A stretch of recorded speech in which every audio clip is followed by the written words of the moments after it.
Let's get right into it. Number 10. Never seeing sunlight. You wake up indoors, you commute indoors, you work indoors, you relax indoors, and then you wonder why your mood feels like a low battery warning that never goes away.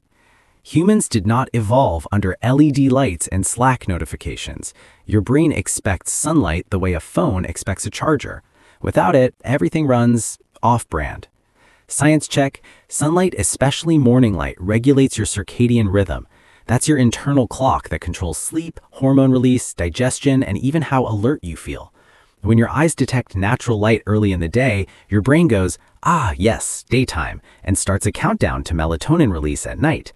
No sunlight? Your brain shrugs and guesses. This messes with sleep quality, immune function, and mood. Vitamin D levels drop too, which is linked to weaker bones, compromised immunity, and increased risk of depression.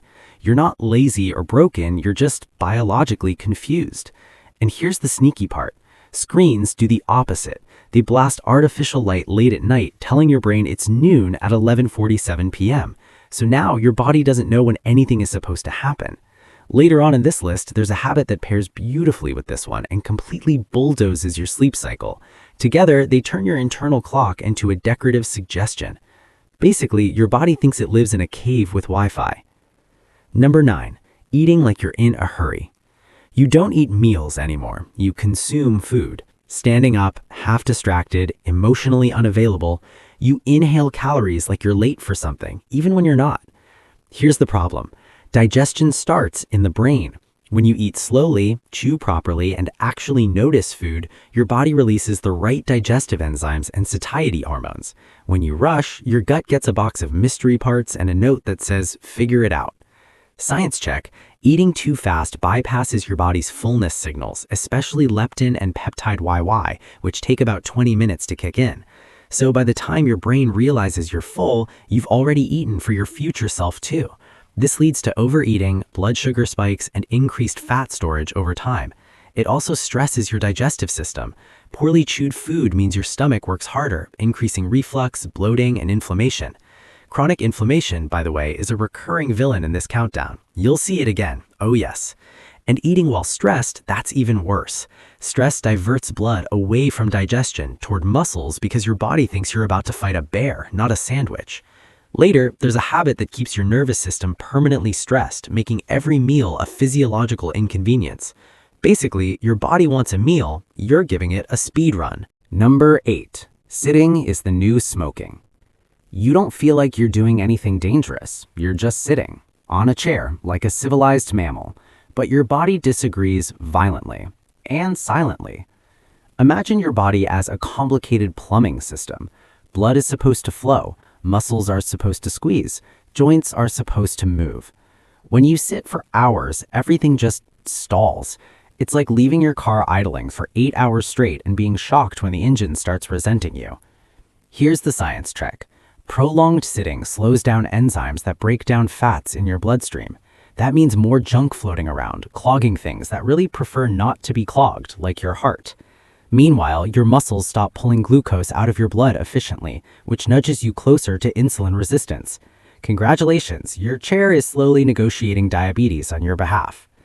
The worst part? Exercise doesn't fully cancel this out. You can hit the gym for an hour, feel heroic, then sit for the remaining 15 hours of the day and still take the health hit.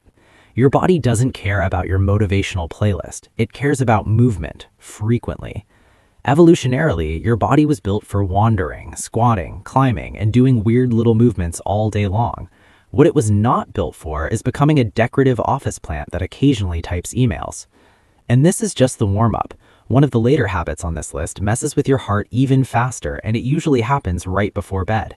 Keep that in mind the next time you tell yourself, "I'll stand up in a minute." Basically, your chair isn't trying to kill you. It's just very patient. Number 7. Constant background noise. At some point, silence became suspicious. You can't just exist anymore. You need a podcast, a video, music, or some guy explaining productivity while you brush your teeth. Silence feels awkward, like you forgot something important. And in a way, you did. Your brain needs quiet the way muscles need rest. Without it, your nervous system stays slightly activated all the time, like an engine that never fully turns off. not revving, just humming forever.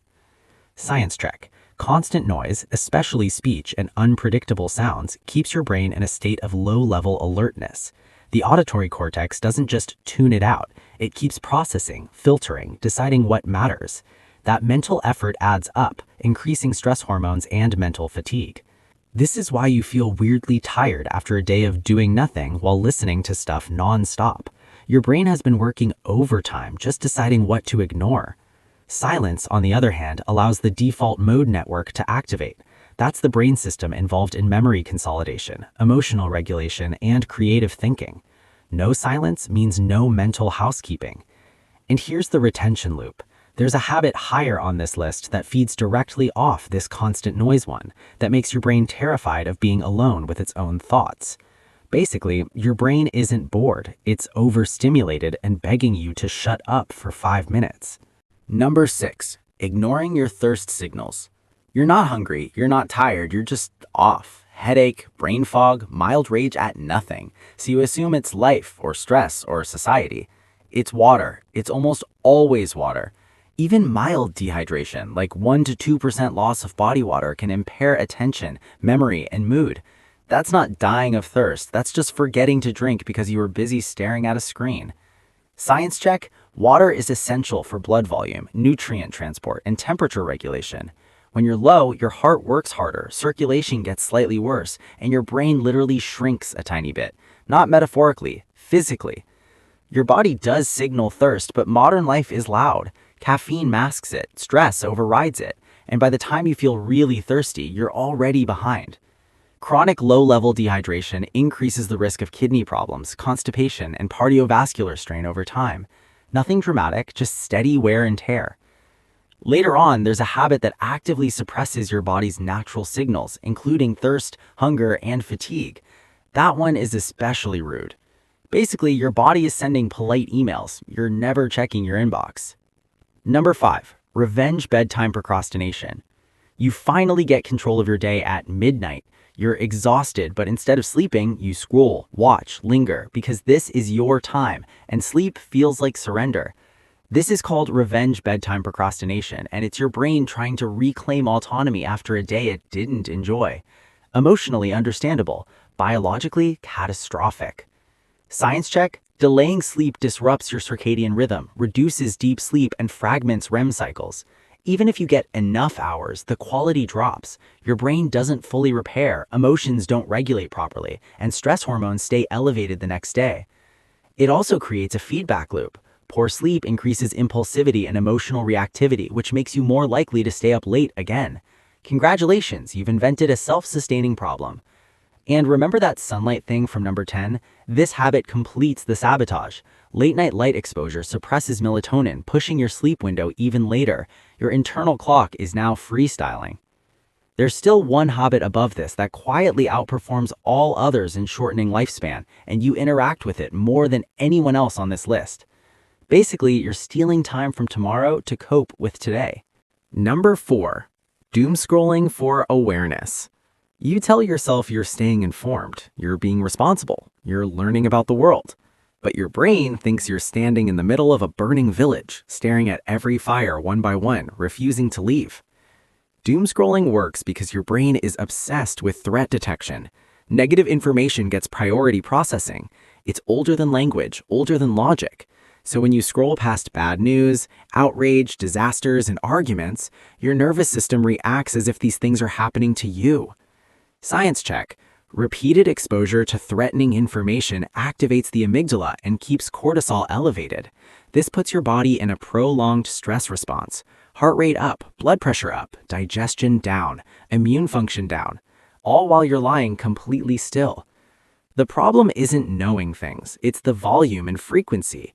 Your brain can't distinguish between "I saw this on my phone" and "this is happening in my immediate environment," so it prepares for survival instead of recovery. Over time, this increases anxiety, sleep disruption, and depressive symptoms. It also shortens your emotional fuse. Suddenly, you're tired, tense, and annoyed, and you don't know why. And here's the loop. Doomscrolling feeds the same stress system that keeps you awake at night, dehydrated, and emotionally fried. All the previous habits start shaking hands.